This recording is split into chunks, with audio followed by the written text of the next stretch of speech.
Agora vai, né? Acontece. A gente faz parte da direção do Centro Espírita de Jacarepaguá e a gente sabe que essas coisas acontecem e acontecem nos melhores momentos ou piores momentos, enfim. Mas faz parte. Então, retomando a nossa fala, que a gente nesse entrelaçar de corações possa tirar o melhor proveito desse breve período em que a gente vai beber nessa fonte de água viva, a fim de que possamos saciar a nossa sede de paz, a nossa sede de autoiluminação e seguir adiante na nossa senda evolutiva, buscando o objetivo de todos nós encarnados e desencarnados que aqui estamos, que é evoluir espiritualmente. A gente fica muito feliz também por estar fazendo parte desse projeto de divulgação do livro espírita, por conta de que, apesar de parecer algo simples, esse projeto é de imensa importância na vida de cada um de nós. Porque ao divulgarmos o livro espírita, nós estamos, em verdade, acendendo pontos de luz na vida de todos aqueles que travam contato com essas obras. Sobretudo o Pentateuco, que é a base do nosso aprendizado. Nós temos a obrigação moral, não só de estudar, mas também de passar adiante, sem que para isso tenhamos que violentar consciências, respeitando sempre a fé do nosso irmão de caminhada, mas todas as vezes que houver a oportunidade, passarmos adiante um livro espírita, desses tantos livros que nós conhecemos, sobretudo as obras de Allan Kardec, para o nosso aprendizado, para o aprendizado dos nossos irmãos de caminhada, a fim de que a gente possa então crescer moralmente e poder executar o nosso papel da maneira como Deus quer, da maneira como o Mestre Jesus espera de cada um de nós. E aí nós fomos convidados hoje para falar do livro Nosso Lar. E como imprevistos acontecem não só nos microfones do Centro Eurípides Barçanufo, mas também nas nossas vidas, o estudo estava organizado no meu livro digital, tá? Que a gente havia separado alguns pontos e nós pretendíamos fazer um estudo um pouquinho diferente do que nós iremos apresentar hoje. Mas, em razão daquelas circunstâncias da vida, ao consultar o livro digital, eu percebi que o livro Nosso Lar não se encontrava mais lá. Pois é, ele sumiu. E virei, revirei, e realmente o livro não se encontrava lá. E aí todas as marcações que haviam sido feitas foram-se junto com o livro. Na verdade, deu um pequeno pane no e-book, e o único livro que sumiu foi o Nosso Lar, exatamente o livro que a gente iria estar fazendo aqui o estudo de hoje. Mas não tem importância não, a gente vai aprendendo com as coisas da vida e a gente vai falar aqui do Nosso Lar da mesma forma. Nosso Lar, ele foi trazido a nós outros em sua primeira edição no ano de 1944. Foi o primeiro livro da série André Luiz, A Vida no Mundo Espiritual, trazido por essa parceria André Luiz, Chico Xavier. E esse livro, quando foi nos trazido, ele causou um verdadeiro alvoroço no movimento espírita à época. Esse alvoroço se deu não só pelo fato de que muitos companheiros, muitos irmãos de caminhada acolheram o livro em seus corações de maneira respeitosa, mas também pelo fato de que outros optaram, no uso de seu livre-arbítrio, a não aceitar as revelações que se encontravam nesse livro Nosso Lar, da psicografia de Francisco Cândido Xavier, em parceria com o nosso companheiro André Luiz. E dentre esses companheiros que se recusavam a aceitar a obra, alguns inclusive, ao tecerem as críticas não se limitaram somente em tecer as críticas a respeito da obra, mas dirigindo inclusive palavras mais ásperas ao espírito André Luiz e ao médium Chico Xavier, em que pese à época Chico Xavier já gozar de certa credibilidade no movimento espírita, porque ele já havia psicografado, salvo engano, 18 obras.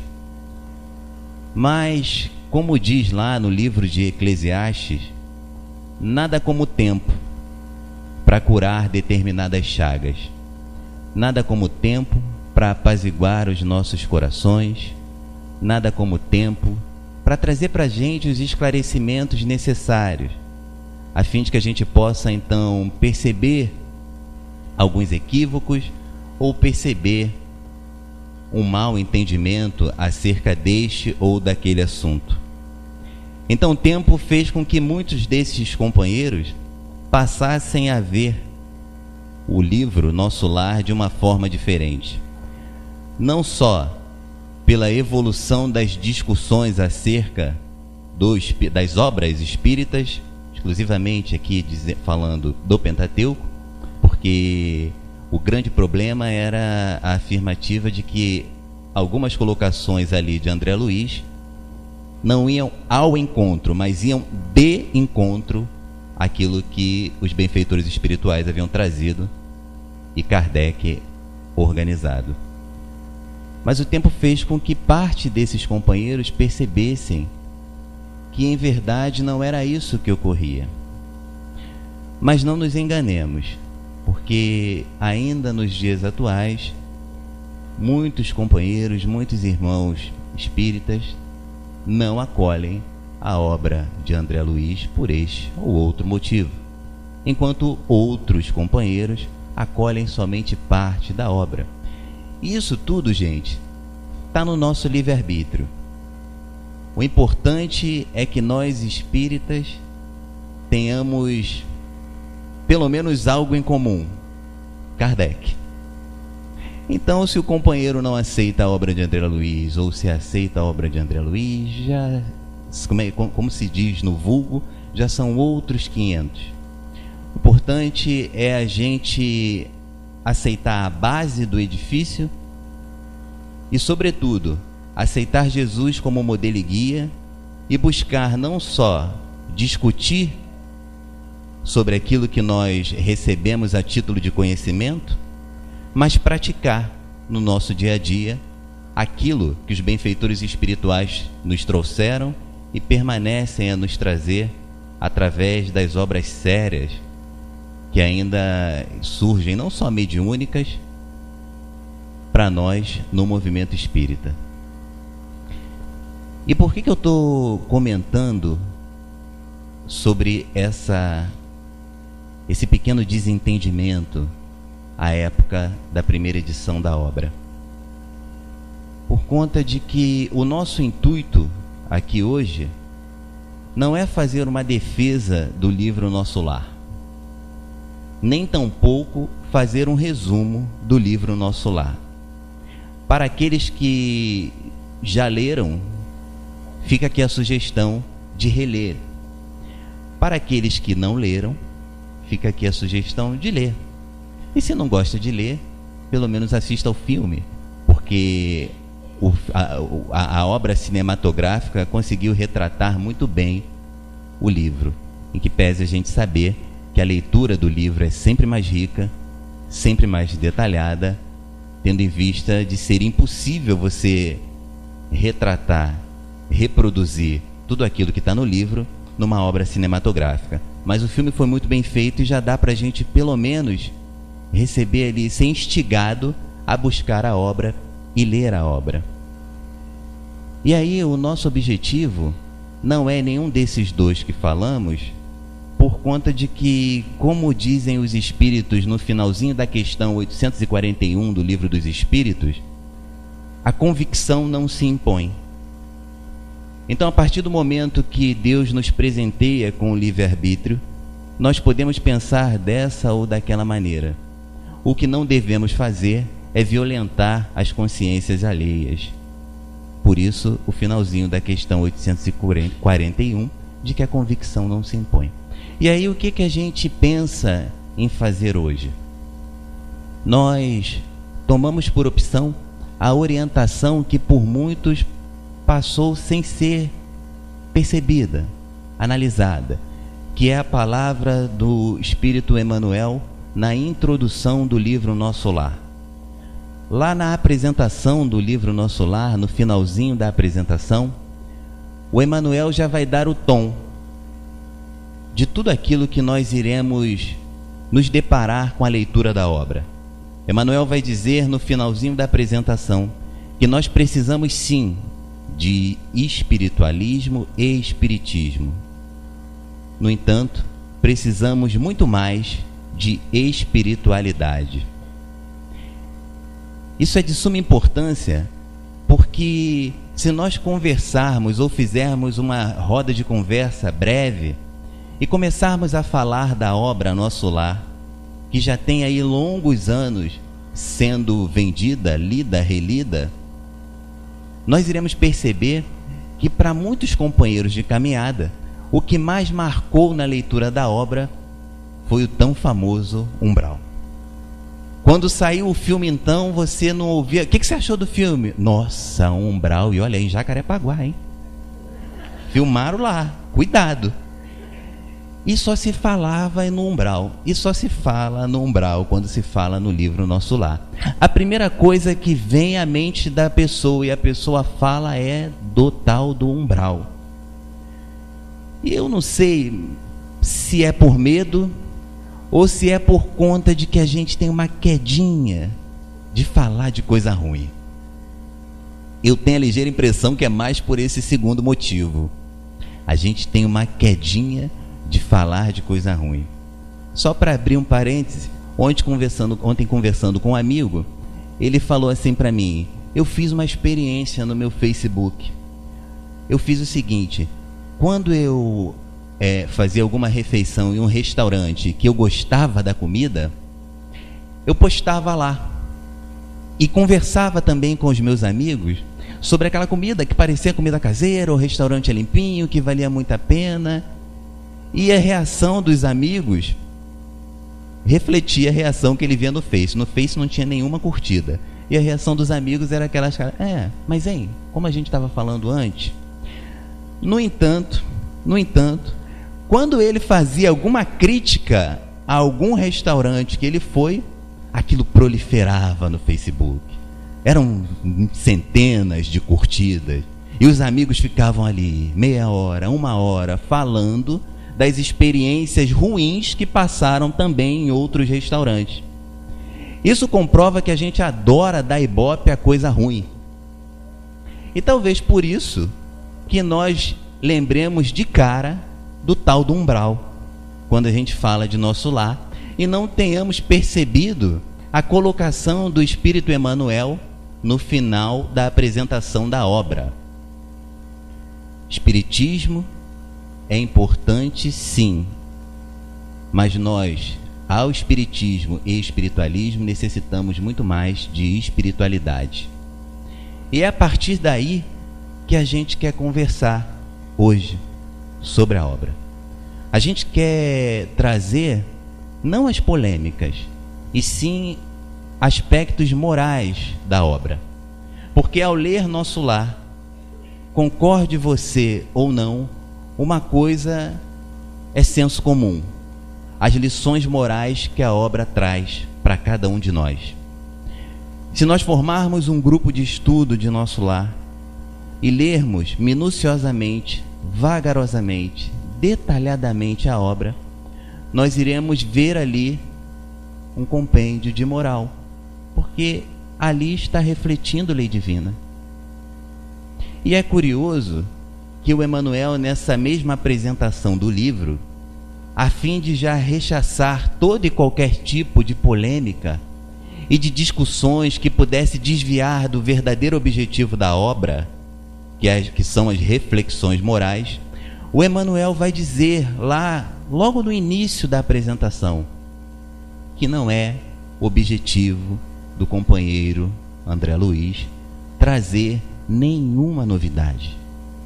O que ele iria apresentar ali já havia sido apresentado por outras entidades em outros livros, sobretudo no livro Céu e Inferno, quando Kardec vai trazer essa experiência das entidades ao desencarnarem, que tipo de vida encontraram. Então a obra se inicia com a apresentação de André Luiz ainda encarnado. E André Luiz, enquanto encarnado, ele era um homem de acordo com o seu tempo. André Luiz, enquanto encarnado, era um bom profissional. André Luiz era um chefe de família provedor. André Luiz, de certo, era um bom amigo.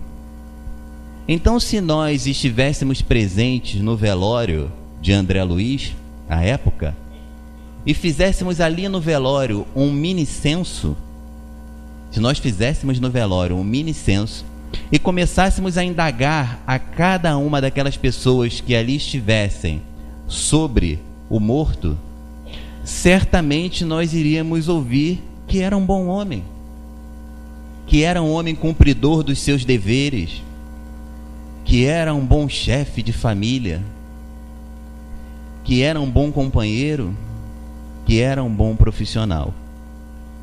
Talvez essa fossem as notícias que nós receberíamos dos encarnados presentes ao velório de André Luiz. Nada obstante a isso, quando atravessamos as portas do sepulcro, quase sempre as nossas consciências não estão de acordo com essas opiniões. Tampouco estão de acordo com aquilo que nós queremos fazê-la acreditar que somos.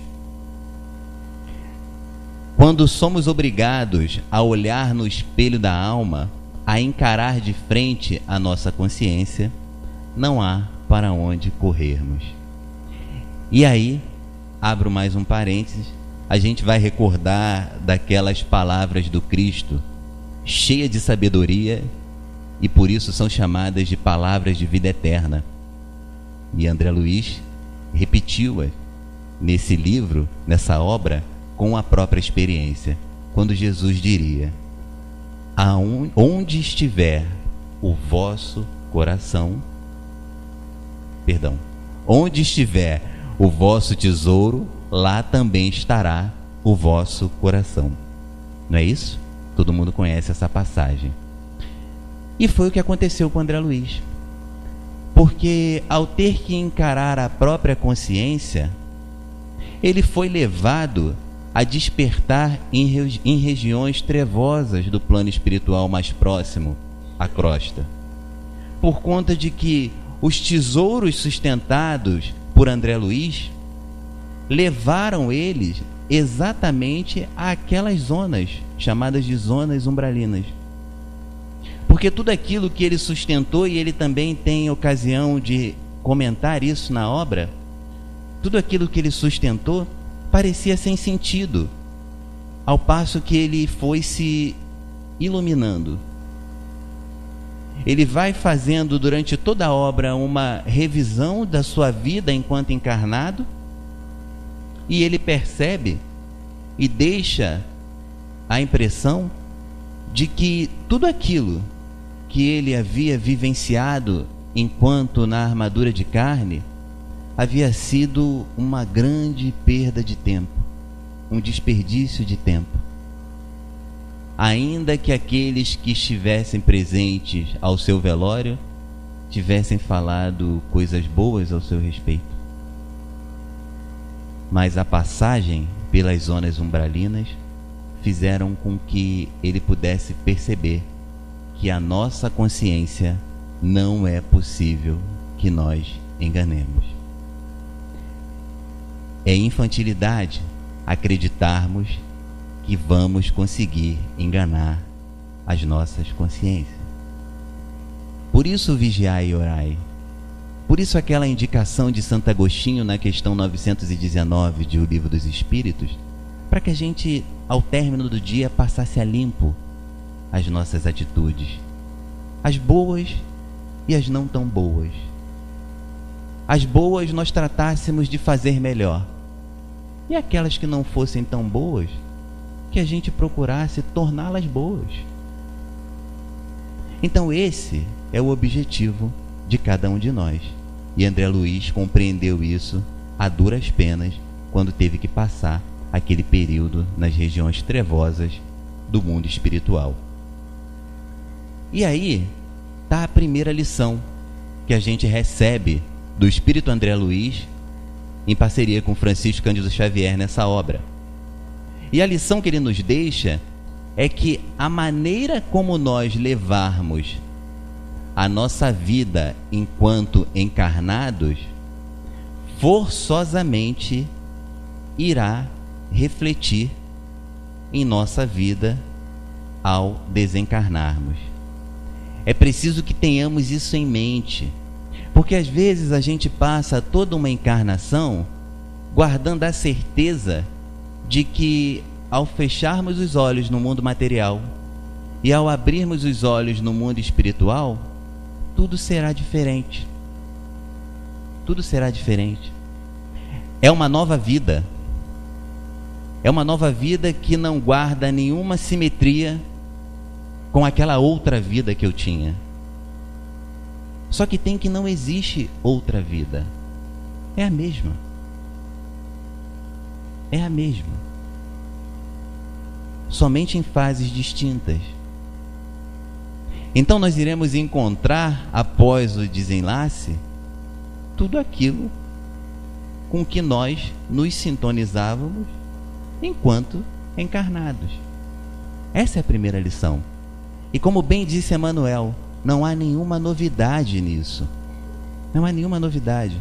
Porque assim como os espíritos, principalmente, repetindo aqui, lá no céu e inferno, demonstrariam para a gente essa realidade, a gente acabou de dizer aqui a passagem de Jesus, que demonstrou lá ao seu tempo também essa realidade.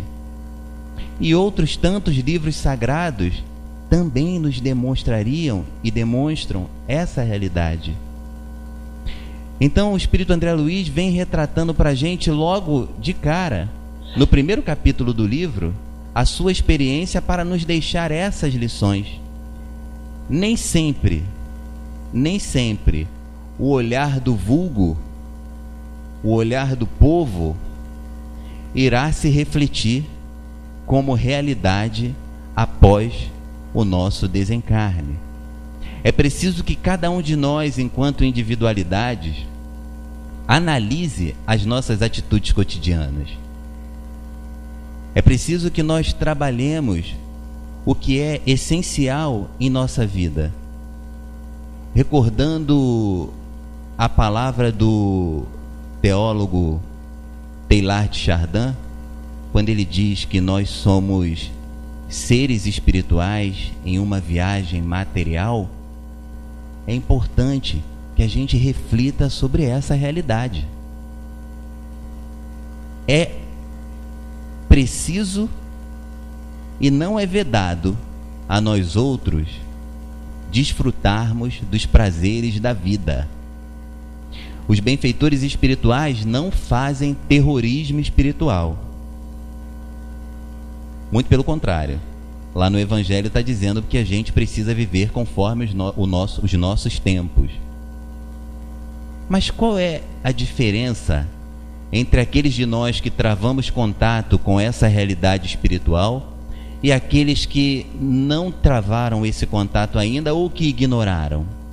É que a gente vai viver os prazeres que a vida nos apresenta de forma comedida, de forma saudável, sem esquecer que tudo isso aqui um dia passará. O que ficará para nós são as lições que nós tirarmos de tudo isso, das oportunidades que nós temos de tratar com o semelhante debaixo do mesmo teto, num ambiente de trabalho, na casa espírita. Na casa espírita não, na casa espírita ninguém se bica, né? Na casa espírita vive todo mundo em paz. Ela olhou ali com o olho. Não vive em paz, não? Então, é para isso que nós estamos aqui.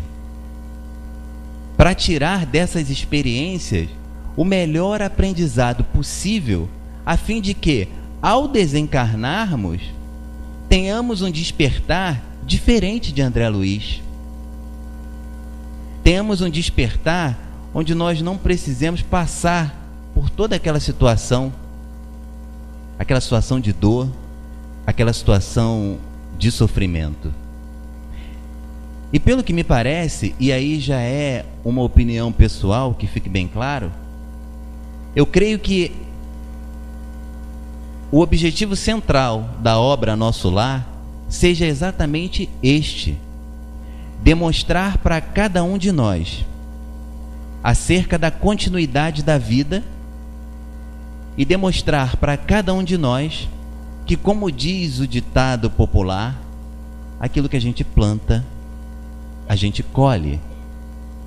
E a partir daí, a partir da experiência de um irmão que abriu seu coração para nos trazer essas informações, cabe a cada um de nós refletir sinceramente, de coração aberto, sobre essa experiência e não pagar para ver.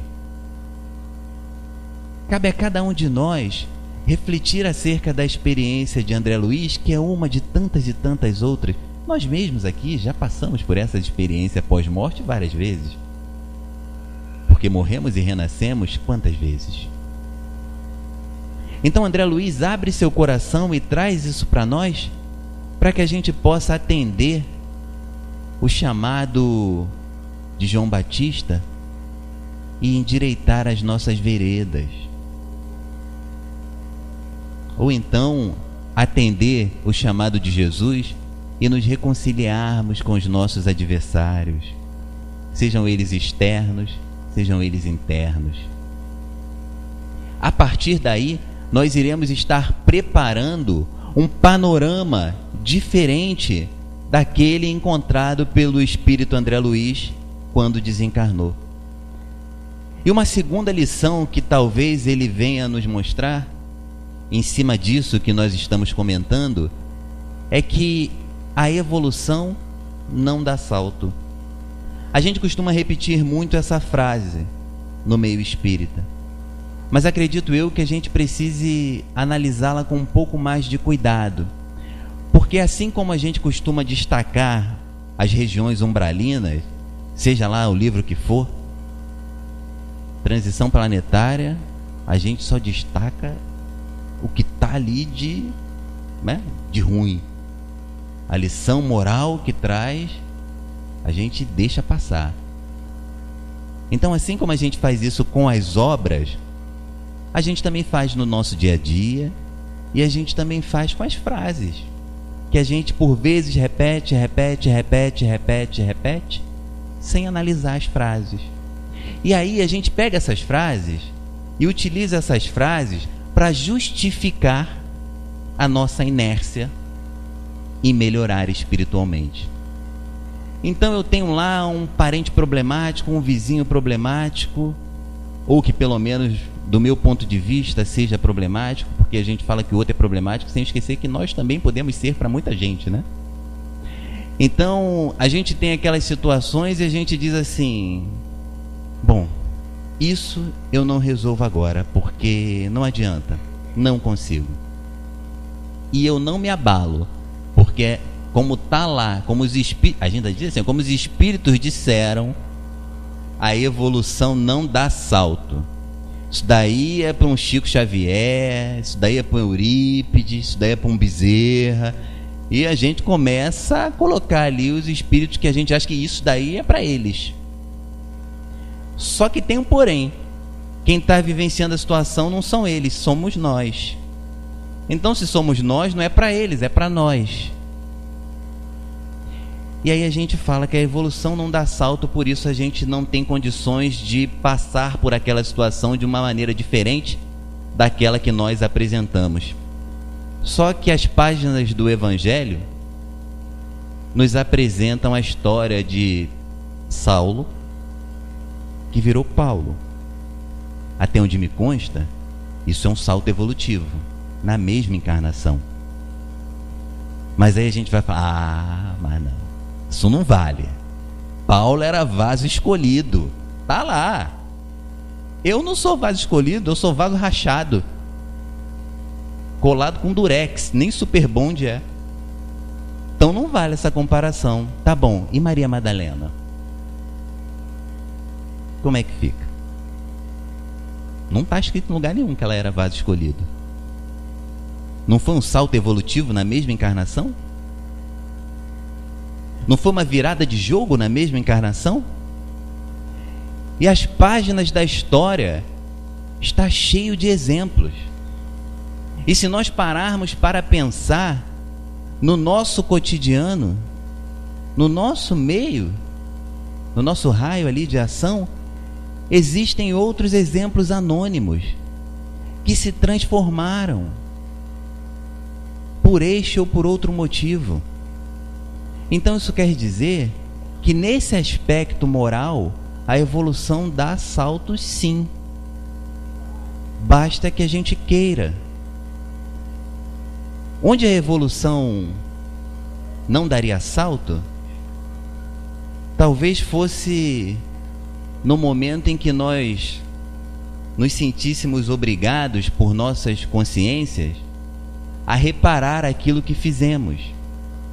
Aí sim, porque não caberia a André Luiz, não se tem notícia, pelo menos eu desconheço, de uma encarnação posterior àquela. Muito provavelmente ele já reencarnou e retornou ao plano espiritual, mas enfim, né? A gente não tem essa notícia. Mas imagina só se André Luiz falasse o seguinte na hora de planejar a sua reencarnação: bom, eu escrevi tanto, né? Iluminei tantas consciências, dei um salto evolutivo, eu acho que não precisa mais eu endireitar aquelas veredas. Acho que não precisa mais eu recolocar no lugar tudo aquilo que eu tirei do lugar na encarnação passada ou nas últimas 3 encarnações. Aí é que a evolução não dá salto. Não é dessa forma. A gente vai precisar sim recolocar no lugar aquilo que nós desorganizamos. A diferença é que, conforme também está escrito, o ato de amor cobre a multidão dos pecados. E a lei divina não é olho por olho e dente por dente. E diferença maior ainda é que quando André Luiz vai reencarnar posteriormente à encarnação enquanto André, né? Ele certamente mais iluminado, aí é que a consciência realmente cobra. E o espírito estando mais iluminado, ele faz questão de recolocar no lugar tudo aquilo que ele retirou do lugar. E aí quando ele retorna à armadura de carne, ele faz isso, mas faz isso de outra forma, porque ele já tem ligações mais sutis com os planos superiores da vida, se ele evoluiu no plano espiritual, e André Luiz é um exemplo disso. Porque ele vai ter auxiliando aqueles corações amigos que ele fez no plano espiritual. Então, nesse sentido, aí sim, a evolução não dá saltos. Mas aí, se a gente ainda assim quiser persistir com as nossas afirmativas de que nem no aspecto moral a evolução daria salto, mesmo com os exemplos que a vida nos apresenta, a gente tem a palavra dos Espíritos na questão 909 de O Livro dos Espíritos, que eu vou pedir permissão para vocês para ler brevemente. Kardec vai perguntar assim: poderia sempre o homem, pelos seus esforços, vencer as suas más inclinações? Atentem para essa palavra: sempre. Poderia sempre o homem, pelos seus esforços, vencer as suas más inclinações?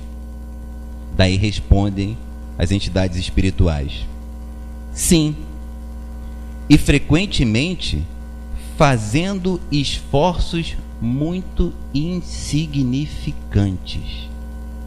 E eles continuam: o que lhe falta é a vontade. Ah, quão pouco dentre vós fazem esforços. Então, a partir de hoje, vamos fazer um pacto aqui, e eu estou me incluindo nesse pacto, tá, gente? Vamos fazer um pacto com os nossos benfeitores espirituais. Vamos fazer um pacto com os planos superiores da vida, de que nós, a partir de hoje, vamos acreditar sim que a evolução dá saltos. E que eu posso sim dar um salto evolutivo ainda nessa encarnação. Que eu posso sim desencarnar muito melhor do que eu imaginava que seria. Para isso basta que cada um de nós faça um esforço a mais, porque na palavra dos amigos espirituais nós temos feito muito pouco esforço para isso. É necessário que a gente vibre um tom acima. É necessário que a gente perceba a vida de uma maneira diferente do vulgo. E perceber a vida de uma maneira diferente do vulgo não requer grandes gabaritos intelectuais, não requer grandes conhecimentos acerca das coisas espirituais. Na maioria das vezes, ver a vida e viver a vida diferente do vulgo requer apenas simplicidade e vontade de corresponder àquilo que Jesus espera de cada um de nós.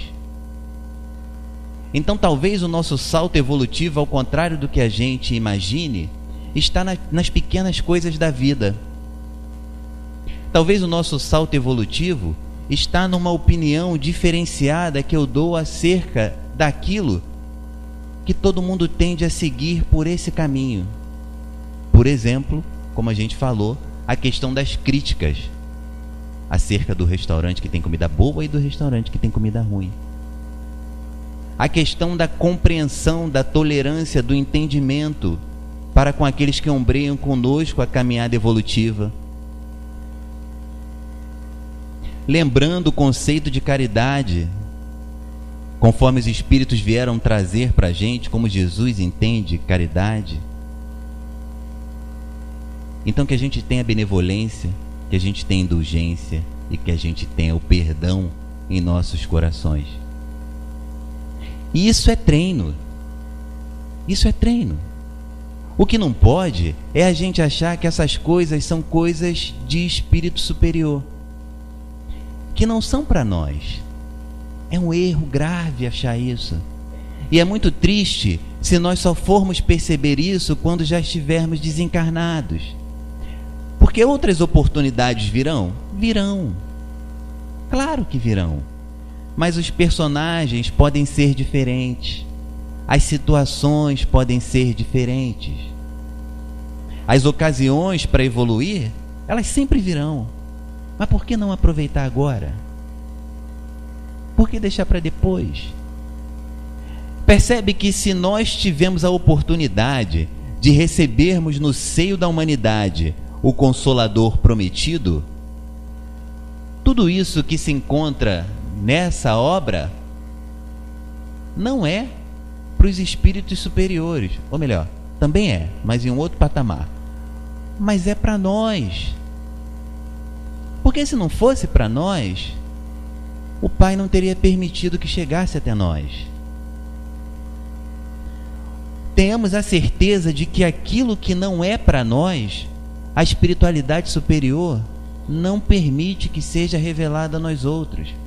E por que eles não fazem isso?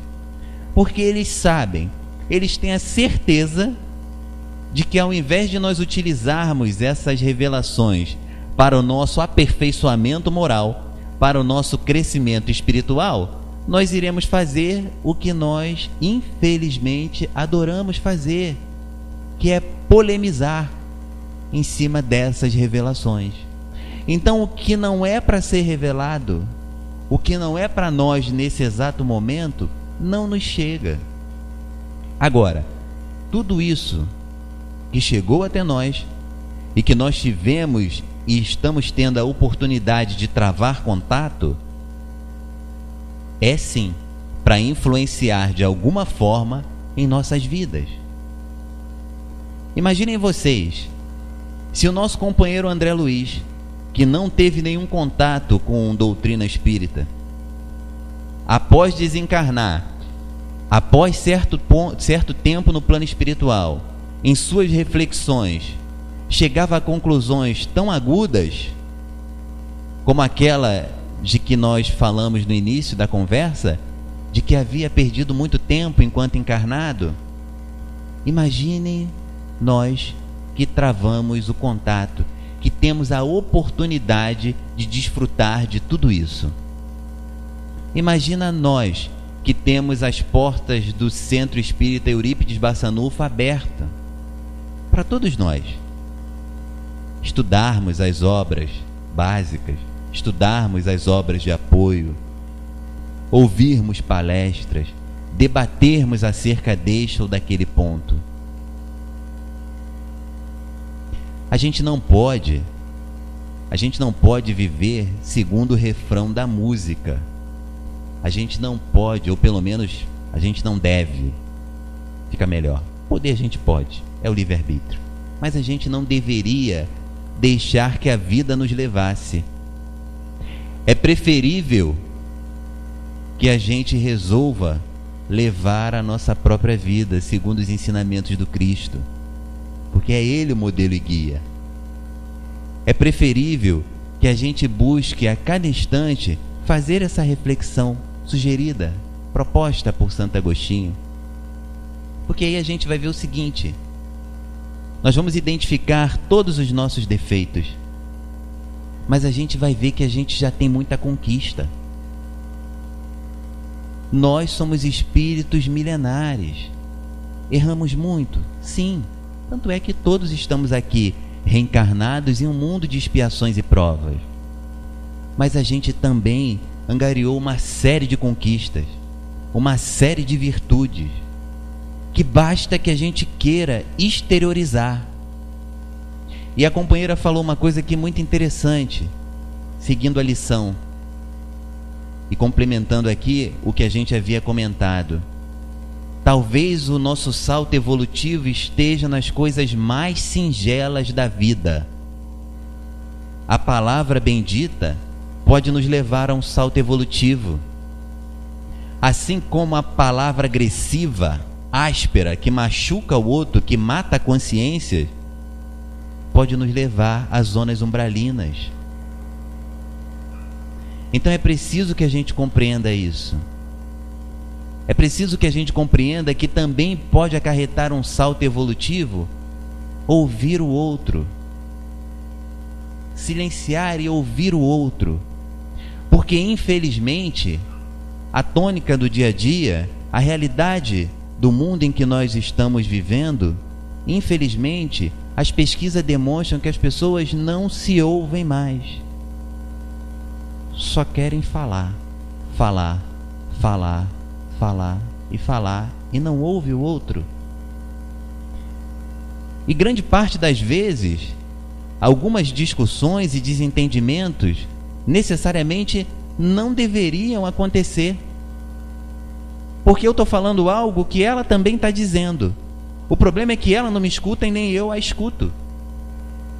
Eu só escuto a minha própria voz e ela dela.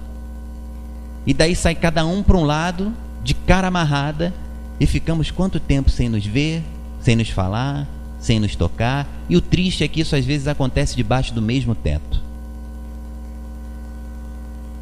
E aí aquele que está presenciando o debate, a discussão, olha aquilo e fala: mas meu Deus do céu, estão falando a mesma coisa. Como é que pode isso?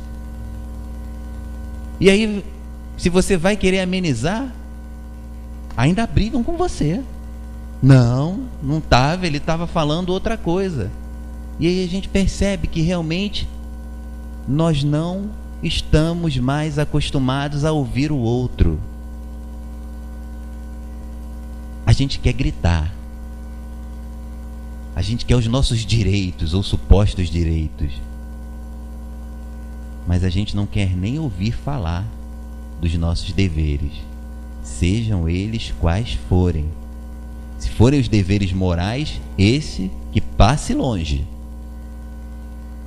E ainda assim eu finjo que não vejo. Então todas essas coisas que são questões do nosso dia a dia, todas essas coisas pequeninas, podem significar o salto evolutivo de cada um de nós. Porque a gente passa a encarnação toda achando que para dar um salto evolutivo e para ser recebido no plano espiritual por entidades amigas, eu preciso fazer uma obra igual a do Divaldo, igual a do Raul, igual a obra que o nosso irmão Haroldo faz. Não é por aí. Não é por aí. Enquanto individualidades, cada um de nós tem a sua realidade. Tenhamos certeza de o seguinte: não adiantaria muita coisa se o Divaldo fizesse aquela obra material enorme, mas se moralmente ele não fizesse a obra mais importante da existência dele. Não adiantaria muita coisa. É claro, sempre nos ajuda, mas não adiantaria muita coisa. Porque o foco é a gente trabalhar o mundo interior. Porque senão a gente fica, como infelizmente a gente vê muita gente nessa postura, aguardando o mundo de regeneração sentadinho no seu sofá. Tem companheiro que já comprou cadeira nova e pipoca para esperar o mundo de regeneração. Só que eu costumo brincar dizendo que cada um de nós tem um bilhete. E o que vai determinar a nossa estado nesse mundo de regeneração é exatamente esse bilhete. Então, se o trem passar e você ficou esperando na sua cadeira nova que você comprou, e quando você vê o trem passando, sinalizando lá, ó, mundo de regeneração, parou na estação, você corre para pegar. Você vai meter o seu bilhete na roleta, a roleta não vai entrar, não vai rodar. E essa roleta não dá para pular. Aí se tentar pular, o benfeitor espiritual vai falar assim: ô meu irmão, não, peraí, eu vou perder o trem, deixa eu ver o bilhete. Não, seu trem não é esse aí não. Seu trem é aquele outro lá, ó. Porque a gente não trabalhou o que deveria ser trabalhado. Porque a gente viveu a vida deixando que a vida nos levasse. Então o incentivo de Emmanuel, dizendo que nós necessitamos muito mais de espiritualidade, ele quer dizer exatamente isso. Ele está sugerindo que ao invés de ficarmos debatendo sobre as questões que o livro traz, que nós as questões a títulos de revelação que o livro traz, que nós debatêssemos de maneira construtiva e com o objetivo de crescimento espiritual as questões morais. Porque serão essas questões morais que vai nos ajudar a nos fazermos melhores. Então eu acho que esse é o grande objetivo da obra. Não é trazer nenhuma novidade. Não é trazer para nós as coisas mínimas acerca do umbral. Não é trazer para nós acerca da arquitetura de nosso lar. Não é esse o objetivo principal da obra. O objetivo principal da obra é nos auxiliar a trabalhar a nossa moral e, sobretudo, nos alertar acerca da importância de nós trabalharmos a nossa moral. É para isso que a gente está aqui. Não tem outro objetivo. E foi para isso que André Luiz, nessa primeira obra da série A Vida no Mundo Espiritual, abriu o seu coração para cada um de nós. Aqueles que não tiveram oportunidade de ler, leiam. Aqueles que já leram, releiam. Se possível, estude em grupo. Compare com as obras do Pentateuco. Faça remissões. E o mais importante, busquemos aplicar no nosso dia a dia tudo isso que a gente aprende, que a gente fala. Porque esse é o objetivo maior da nossa viagem enquanto seres espirituais numa viagem material. Agradeço a atenção de todos. Jesus nos ilumine.